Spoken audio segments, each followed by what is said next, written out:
آج ماس کے پاس کرنے کو کچھ نہیں تھا۔ باہر بڑے زوروں سے بارش ہو رہی تھی، ہر طرف کیچڑ اور سڑکوں پر پانی جمع تھا۔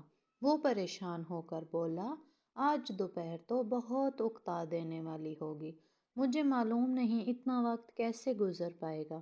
دوپہر تک تو شاید میری چیخیں نکل رہی ہوں گی۔ پھر وہ اپنے کمرے میں گیا، نیم دلی سے کمرے کا جائزہ لیا کہ ہو سکتا ہے کوئی ایسا کھلونا مل جائے جس سے وہ پہلے نہ کھیلا ہو۔ وہ کسی کھیل کا ڈبہ الماری میں رکھ کر بھول گیا ہو، پر ایسا ہو نہیں سکتا۔ معاذ کو اپنے سب کھلونے زبانی یاد تھے۔ اس نے کھلونوں والے ڈبے ویسے بھی فرش پر بکھرے ہوئے تھے۔ پھر معاذ آہستہ سے بولا، بہتر یہی ہے کہ میں ان بکھرے ہوئے کھلونوں کے ڈبوں کو صحیح کر کے الماری میں رکھ دوں۔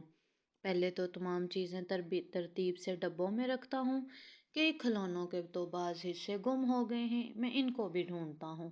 اس نے تمام گمشدہ حصوں کو الماری میں تلاش کیا، بستر کے نیچے سے ڈھونڈا، پھر انہیں جوڑ کر ترتیب سے ڈبوں میں رکھا، ڈبے ترتیب سے الماری میں رکھ دیے۔